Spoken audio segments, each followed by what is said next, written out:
Pre release advance booking లోనే 100 కోట్లు దాటేసి మొత్తం తమిళ్ మూవీ ఇండస్ట్రీ రికార్డ్స్ ని బద్దలు కొట్టేసిన కూలీ సినిమా చూడడం జరిగింది. ఈ సినిమా పైన నా దృక్పథం ఇక్కడ పంచుకోబోతున్నాను. ముందుకు వెళ్లే ముందు గుర్తుపెట్టుకోండి, 10 మంది హిందీ స్పీకింగ్ ఫ్రెండ్స్ తో జవాన్, పఠాన్ లాంటి మూవీస్ చూసి బొక్కలాగా ఉంది అని వాళ్ళ ముఖం పైన చెప్పిన మనస్తత్వం నాది. కాబట్టి మీ మనోభావాలు దెబ్బతింటాయి అనుకుంటే మాత్రం ఇక్కడే ఆపేసేయండి, ముందుకు వెళ్ళకండి. ఎందుకంటే ఇది నా అభిప్రాయం, నా పాయింట్ ఆఫ్ వ్యూ. ఒక ఫ్యాన్ డైరెక్టర్ గా తన ఫేవరెట్ యాక్టర్ తో ఒక సినిమా తీసి, అలాంటి ఒక అవకాశం వస్తే సినిమా తీసి ఆ సినిమాలో హీరోని ఎలా అయితే ఎలివేట్ చేయాలనుకుంటారో, ఎలా అయితే డివోషన్ చూపిస్తారో ఇది ఆ ఫ్యాన్, మీకు అది కళ్ళ కట్టినట్టు కనబడుతుంది. ఈ మొత్తం మూవీలో రజనీ పైన లోకి పెట్టిన ఆ డివోషన్ యాంగిల్. ఈ విషయాన్ని మైండ్ లో పెట్టుకోకుండా ఈ మూవీ చూడడానికి వెళ్ళిన వాళ్ళందరూ డిసప్పాయింట్ అయ్యే అవకాశం ఖచ్చితంగా ఉంది. కానీ ఈ దృక్పథంతో, అంటే ఒక ఫ్యాన్ ఒక మూవీ చేస్తే తన హీరో పైన ఎలా ఉంటుంది అనే ఒక దృక్పథంతో వెళ్లి చూస్తే మీకు ఈ మూవీ వేరే యాంగిల్లో కనబడుతుంది. ఇంకా ఇందులో నాగార్జున మరియు రజనీ ఇద్దరి ఇంట్రో ఏదైతే ఉంటుందో అది ఫ్లాట్ గా, అంటే వీక్ గా ఉంటుంది. మామూలుగా మనం చిరంజీవి, రజనీకాంత్, నాగార్జున ఇలాంటి సినిమాల్లో హీరో ఇంట్రొడక్షన్ గానీ, విలన్ ఇంట్రొడక్షన్ గానీ ఒక రేంజ్ లో చూడడం మనకు అలవాటు అయిపోయింది కదా. అలాంటి ఎక్స్పెక్టేషన్స్ తో వెళ్తే చాలా ఫ్లాట్ గా, నార్మల్ గా చూపించేస్తారు అన్నమాట ఇంట్రొడక్షన్. ఈ సినిమాకి 4 పిల్లర్స్, అంటే 4 స్తంభాలు అని చెప్పుకోవచ్చు. అందులో అన్నిటికన్నా పెద్ద స్తంభం రజనీ. మొత్తం మూవీ రజనీ మూవీ. దాని తర్వాత నాగార్జున రోల్ నాగార్జున ఫ్యాన్స్ కి బాగా నచ్చుతుంది. ఇంకా విలన్ రోల్ లో సౌబిన్ చాలా బాగా యాక్ట్ చేశారు.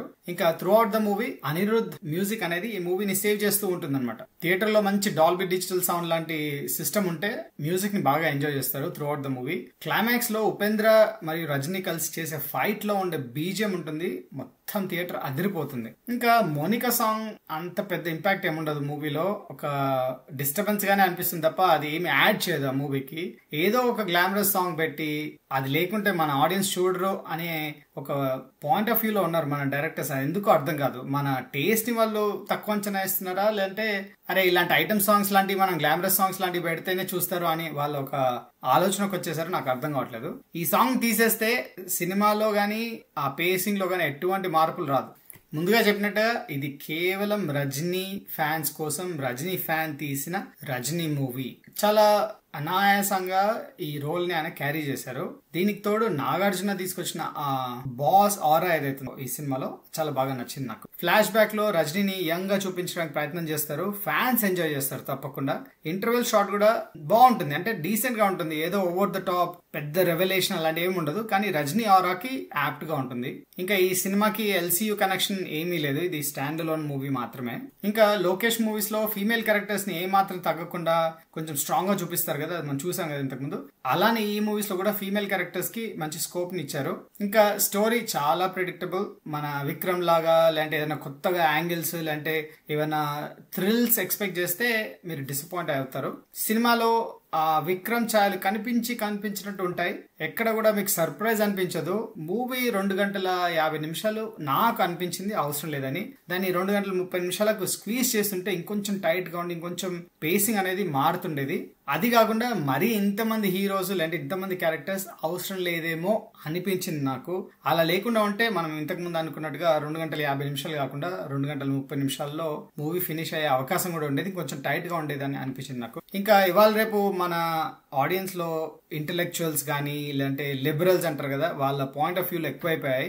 ఇంకా మనం ఇంతేనా, ఒక్కడు వచ్చి 100 మందిని కొట్టేస్తే మనం చూసేసి విజిల్స్ వేసేసి బట్టలు చింపేసుకోవడమైనా, ఇంతే స్టీరియో టైప్, మన మూవీస్ లో తేడాలు రావా, ఇలాంటి మాటలు మాట్లాడే వాళ్ళు ఎంతో మంది ఉన్నారు.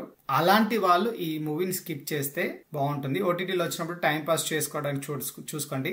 కానీ ఒక మాస్ హీరో ఫాలోయింగ్ ఉన్న రజనీ మూవీని ఒక ఫ్యాన్ తీస్తే ఎలా ఉంటుంది అది చూడడానికి వెళ్తే తప్పకుండా మీరు ఎంజాయ్ చేస్తారు. ఎందుకంటే రజనీ అంటే ఇష్టమైనా లేదంటే మాస్ మూమెంట్స్ ఇష్టమైనా కూడా మీరు ఎంజాయ్ చేస్తారు. కానీ ఏదో హైప్ ని నమ్మేసి ఏది అరే 100 కోట్లు బుకింగ్ అయిపోయింది ఇలాంటే ఏవేవో చెప్పేస్తున్నారు. ఎవరెవరో ఎక్కడెక్కడో రామ్ గోపాల్ వర్మ కూడా దీన్ని మూవీ కాదు మూమెంట్ అన్నాడు, ఇంకోరు ఏదన్నారు అని చెప్పి ఆ హై ఎక్స్పెక్టేషన్స్ తో వెళ్ళకండి.